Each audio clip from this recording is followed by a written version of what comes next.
Shalom. Before I begin this lesson, I want to give all praise, honor, and glory to Yahweh Bahashem Yahweh Shai Bahashem Rakakwadash. Double honor to the elders that rule well, who are the apostles, bishops, and elders of Great Millstone, the men that taught me this truth. And peace and mercy to the hopeful elect in Yahweh Shai. Alright, I'm the brother Yawanathan, back with another quick lesson. Lord willing, it's edifying. And this is an article from Los Angeles Times. Top 10 forecasts, the World Future Society's top 10 forecasts for the coming decade and beyond. Now, mind you, this article was published on December 12th, 1989. All right, just keep that in mind. The number one forecast, the top 10 forecast, was cash will be illegal in the future for all but very small monetary transactions. And they had the time frame here: by 2050, no paper money with a value of more than $10 will remain in circulation. Restrictions on the use of cash, chiefly paper money, would provide one cheap and effective method of crime prevention. So, mind you, I don't know who these people are, the World Future Societies.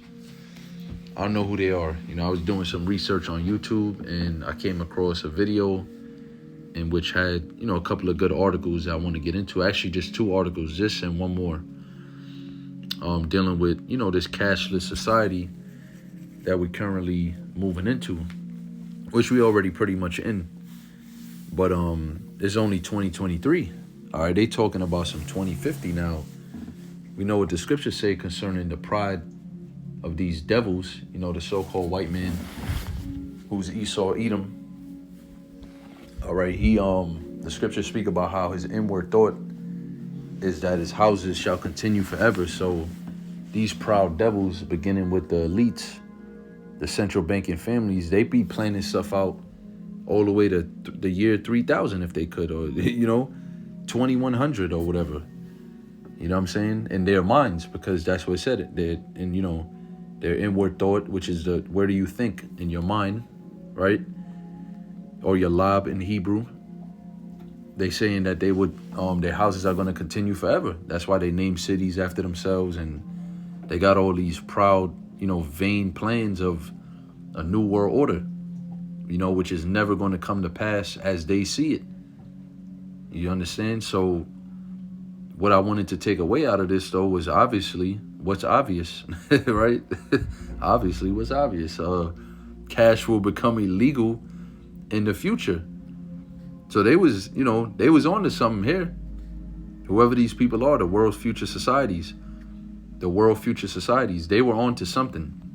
Because look at number 2, electronic immigrants, people who telecommute via computers to work in another country, will be the new global workers of the future. And that's what happens whenever you call your bank, or you got a situation, or even if you hit up chats, you do live chats on Amazon, you always get some Dupreet or some weird name. Most of the time it's Elam, because a lot of these companies outsource their jobs overseas because it's cheaper to pay them damn heathens over there.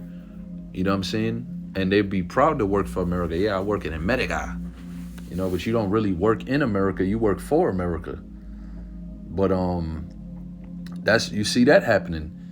Number 3, robots with human intelligence will be common within 50 years. And we seeing what? Here in New York, in particular the NYPD, they got a bunch of them robot dogs, man, from Boston Dynamics. They got a bunch of them shits, sitting around, getting ready to bring them out. They are bringing them out, but we was talking to a brother, and he said he actually spoke to a cop, and the cop was telling him that, yeah, they have like storage rooms full of those dogs, man, on standby. So that's happening. Such artificially intelligent robots may one day possess levels of intelligence far greater than that of humans. And what is the whole theme right now, in 2023? The AI thing, man, artificial intelligence. You see, so they was pretty spot on with these so-called predictions, whether they insiders. Like I said, I don't know who exactly they are. I didn't do my research on these people per se. That's kind of irrelevant when you really think about it, because what's the takeaway? Cash is becoming illegal, all right? Cash is being done away with. And why is cash being done away with? This is an article from Money Under 30. All right. It says the future of cash, will it disappear or become obsolete? All right. This was published June 1st, 2022. It's June. It says for some, cash is still something they use every day. For younger generations, cash is becoming more and more obsolete. Here's the future of cash. The future of cash has become an ongoing debate, but mostly among economists. For the average person, it's a moot point since we have access to a variety of forms of payment. There is no conflict, see? So what is this called? This is the gradualism. This is there's another word for it. I can't remember right now, but basically people are just content right now. They're not really in a situation where they feel like they're not even really thinking about the concept of no more cash. Even though the central banks, they're bringing in their CBDCs, they're piloting these CBDCs throughout the countries, throughout the world banks or whatever, because it's a central bank, or you could say international bank, which means that all nations, most nations, if not all, get their currency from the central bankers, whether it be that Federal Reserve, the IMF, whatever the bank would be called, that's designated for your country all over the world, right? Well, they're bringing in the CBDC, the central bank digital currency. So what's going to happen next? What if you bringing in a digital economy? That means there's no more need of cash. All right, cash is going to become obsolete. It's just going to be done away with. It's already very, very unpopular right now. Nobody's really using cash like that. Now, I was listening to a brother's video earlier. I can't remember the brother's name, Salakia, but through the spirit, maybe the brother would know who he is, watch this video or something. He said that he went to go pay a bill with cash, and now they're adding on a $15 fee a month if he wants to pay that bill in person, like that, physically. So they're saying you got to set up a little account, a little digital account, if you want to continue to make these payments with no fees. All right, so it's happening already. You understand? When you go into certain stores, you're going to see certain registers say no cash. They're not taking no cash, credit or debit only. So it's happening, man. We here. All right, this is the vision that the scriptures speak about. Habakkuk 2 and 3. It's not lying. It's speaking and it's not lying. It's coming to pass, man. All right, they're rolling in that CBDC, which ultimately is going to lead to the MOTB. And we've been prophesying about it, man. How much more can we keep repeating ourselves? And really, how much more clear can it get that the mark of the beast is a physical thing because it's going to be used for buying and selling? All right, and the MOTB, the mark of the beast, is the RFID microchip implant. All right, that's what this is all going to basically boil down to. You're going to need microchip implants or a microchip implant in order to buy and sell, because we're not going to have cash no more, basically. You're not going to have no access to physical money. That's going to be done away with. It says, I suspect most of us like it that way, but there's no question there are forces at play that may ultimately result in a cashless society. Any discussion of the topic is really speculation, which is not, because we're prophesying. It's not speculation. We're prophesying. The scripture said no man might buy or sell. Matter of fact, I'm just going to hold it. I'm not going to read it yet, but I'm going to hold it. I'm just going to read that for the lesson, and it's going to be quick. It's just an update. Just to basically bring things into more of a realistic perspective, man. Cash has been in circulation for several human lifetimes. If you're a betting person, you probably wouldn't bet on it disappearing anytime soon, but let's look at the possibilities in either direction. We're going to leave cryptocurrencies out of this discussion since it's unclear where that's headed right now. Well, remember, this is June 1st, 2022. By the end of December 2023, you had these cryptocurrency billionaires mysteriously just dropping dead, just winding up dead, just being found dead. All right, so we do see where it's headed, because see, the cryptocurrencies like Bitcoin and so on and so forth on that public market, so to speak, it can't be controlled by the government. All right, back I think it was June. I said December, by the end of December 2023. Salaki, I meant the end of December 2022. And I believe in March 2022, President Joe Biden signed H.R. 10467. All right, executive order, which basically gives more centralized control to the government over digital currencies. All right, which will be then obviously issued by the central bank because they can't control Bitcoin. All right, but they are trying to do away with it. The FTX thing, is falling apart. When you do your research on that, that has a lot to do with basically that free range cryptocurrency market in which the government has little to no control over anything of the value of the currency or anything really. And obviously they don't like that. They want full total control, just as Aaron Russo said in the interview that he did with Alex Jones. If I'm not mistaken, it was with Alex Jones, where he was telling him about the plans of the Rockefellers, man. How they want to microchip everybody. All right, the case against the future of cash. If you stand back and view the situation from afar, it seems clear that cash's days are numbered. Here are some of the primary reasons why. The rise of electronic payment methods. I'm just going to read the reasons. I'm not going to read it through. It's very obvious. The rise of electronic payment methods. The fight against crime. See, the first is that heavy use of cash has been commonly associated with crime. And that's what they said in the other article. All right. It said towards the end of it, restrictions on the use of cash, chiefly paper money, would provide one cheap and effective method of crime prevention. Okay, so they think if they do away with the cash, there'll be less crime. That's the fucking dumbest thing I ever heard. You know what I mean? You know what ransomware is? Do you know what, you ever heard of someone getting their digital wallet hacked? And people stealing money out of their bank account? It doesn't need to be cash. Somebody could hack into your bank account and steal all your money. Well, that's what these devils are doing right now to them people that got Bank of America. They're getting their money wiped out of their account. And they can't say nothing. There's nobody to answer for it. Nothing. That's a crime. Is that not a crime? And that's not cash involved. That's all digital. That's electronic payment. That's electronic money in your bank. You think they really got a bank? They really got a box in a bank with your name on it? Let's say you got a bank account with Chase. You think in the back of the Chase bank, they got a box with your fucking name on it, with your money that it shows on your phone? When you go and log in your app and it says you got $100, you think they got a fucking $100 there waiting for you with your name on it? That's not how it works, man. Fractional reserve banking. That's how they operate things. They don't have no money for you goddamn people. Everything is digital already. It says particularly drug-related crimes. Yeah, like if somebody can't just cash app their drug dealer, right? The invisibility of cash is more effective for the criminal element.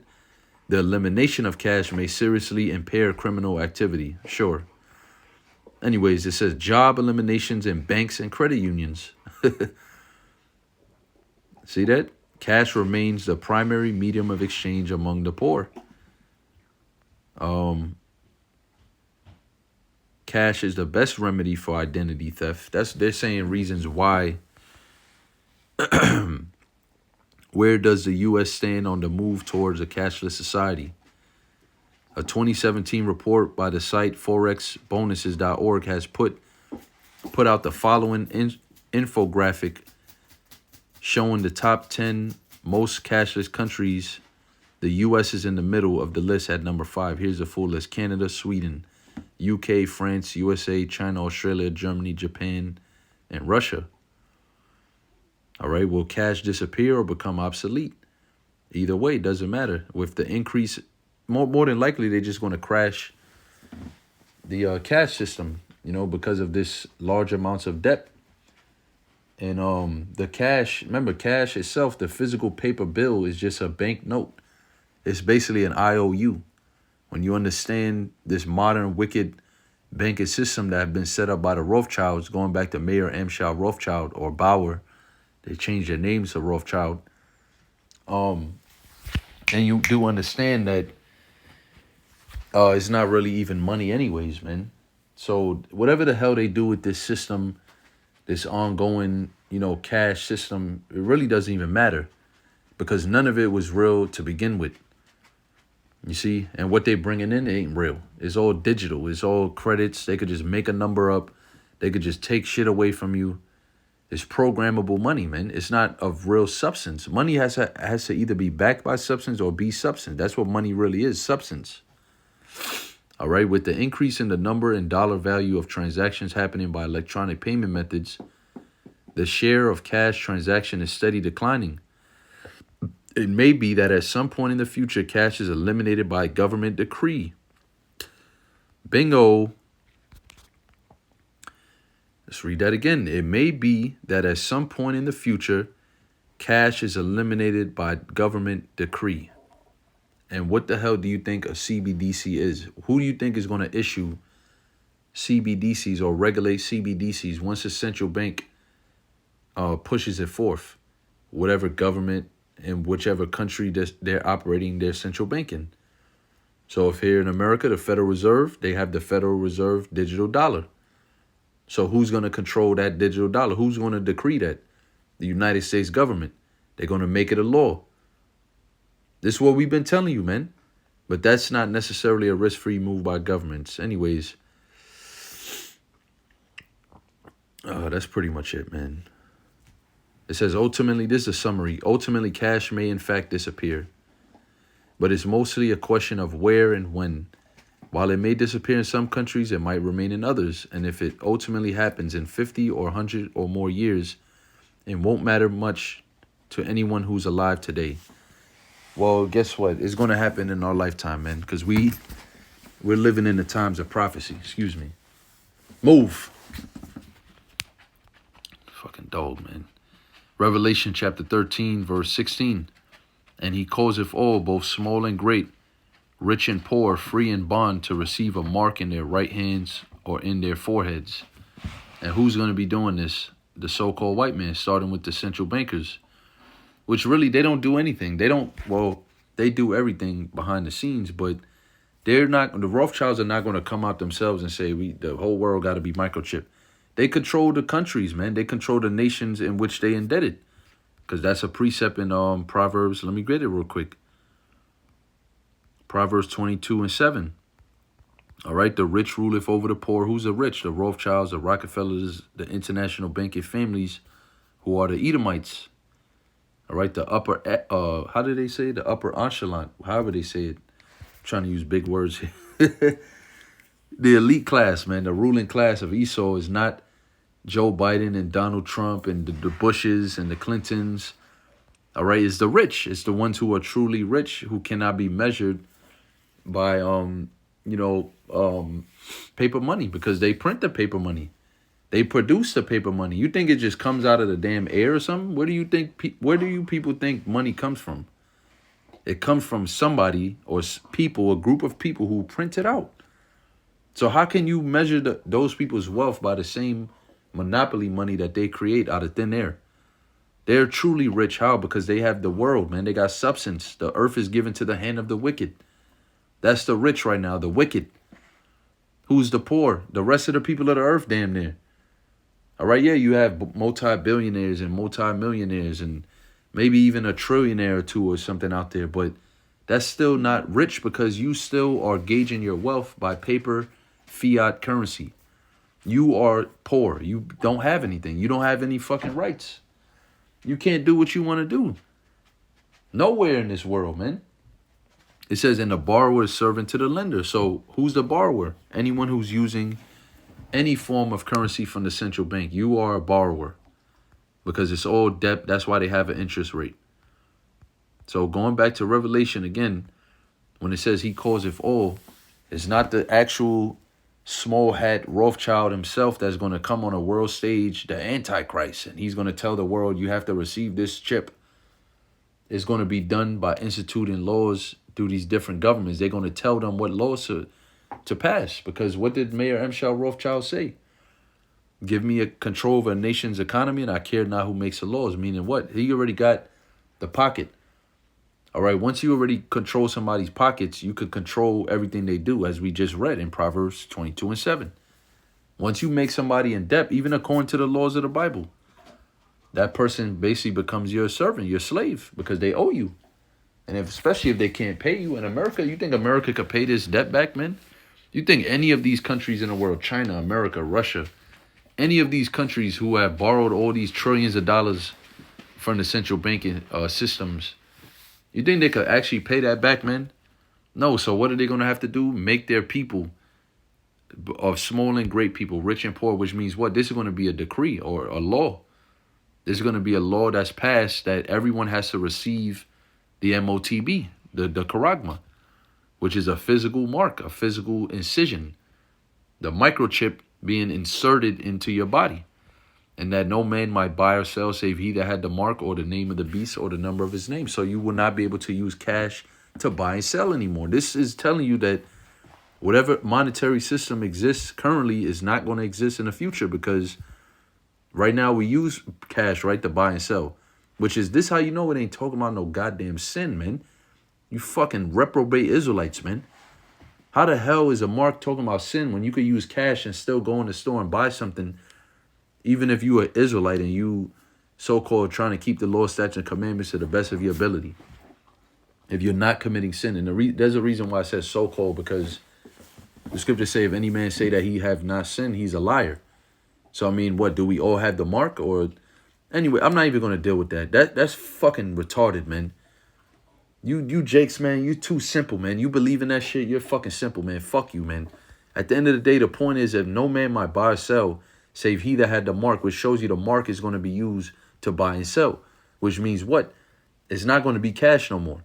It's not going to be Apple Pay no more. It's not going to be even electronic payments. It's going to be payments used through the charagma, through the microchip implant. That's the only way you could buy or sell. All right. So that's pretty much the point there. You know, that's the future that we heading into. And that's going to be the hour of temptation, because you have people that got a lot of cash. You got people that got big bank accounts, and they're not going to be with putting that device in their body. But guess what? If you want to transfer your wealth, if you want to still live and eat and buy and sell and make all these transactions on your daily life, which you're going to have, paying your rent is a transaction. You're not even going to be able to pay your rent if you don't have the MOTB, man. So this is going to be the hour of temptation. All right, we're all going to be tempted to take it, even though we know that it's wrong and we're not supposed to. But through outward circumstances, when you go into that word temptation, matter of fact, why not just go into it? Oh, look, that's a spirit. I'm here already. That's a spirit in the blue letter.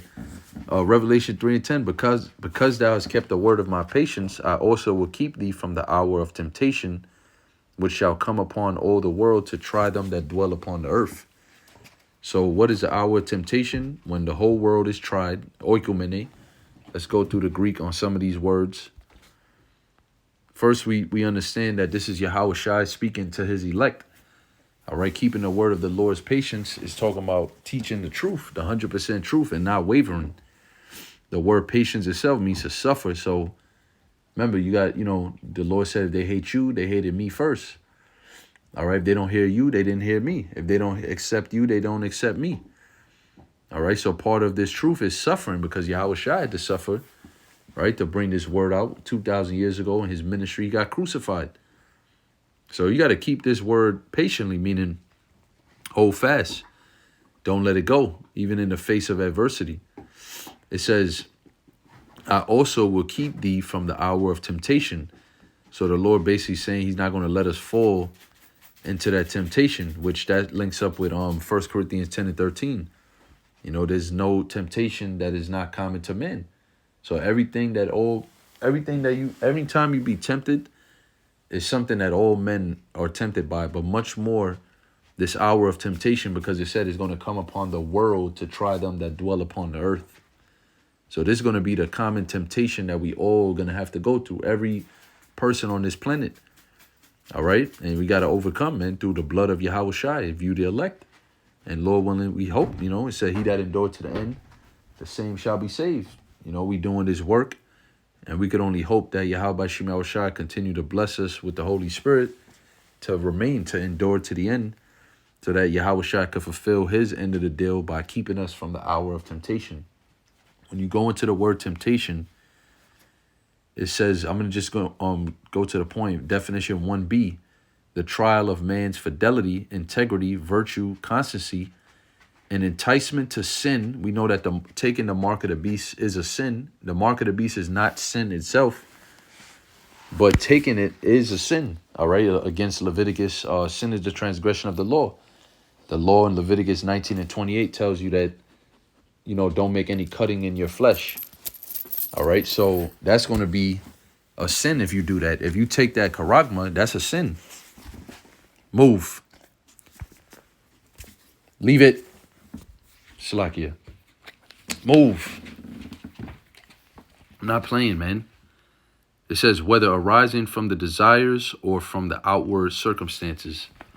See, an enticement to sin, temptation, whether arising from the desires, which is inwardly, we have wicked desires of the flesh. We in the flesh, the lust of the flesh, which we try to control in this truth, being that we have the Holy Spirit and, we try to walk in the Spirit, meaning, follow the law, statute, commandments to the best of our ability and what the scriptures say, using the wisdom of the scriptures, avoiding certain situations if you could fall, let's say, and just basically being prudent overall, being wise and prudent.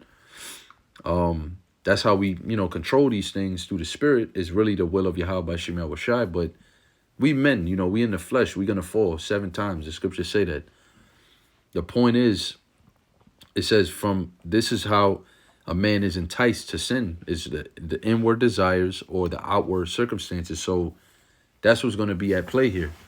All right, they're recreating this world to be a digital society, the Internet of Things, smart cities, this whole big network that they're creating. That's going to be the outward circumstance that also tempts you to want to take the MOTB, because that's going to be the only way you can even maneuver in this world soon come. So it's going to be real bad, man. We're going to have to really fight them demons and, that temptation of, our flesh wanting to take that chip, because that's going to be the only way to buy and sell. But we know the Lord's going to take care of us anyways, man. Isaiah 65:13. So we don't have to worry about them things, man. All right. Even Yahweh Shai gave us plenty of sauce, so to speak, on how to escape this thing, man. Pray for your daily bread. That's all you need, man. Pray for your daily bread. Deliver us from temptation, deliver us from evil. In the Lord's Prayer, that one prayer right there covers you from the hour of temptation in itself. Forgive us our debts as we forgive our debtors. So if the Lord's forgiven us, ultimately, he's not going to destroy us. He's going to save us. And that's all we can hope for, man, through these times. It's going to get real rough, man. All right, this is also the time of Jacob's trouble. All right, a cashless society, the MOTB being made mandatory. So we're going to need Yahweh Shai to be with us, man. That's going to be the only way that, we can overcome this. So, yeah, brothers, just pray that Yahweh Shem Yahushai be with you, be with your family. And then really, I'm going to say it like this.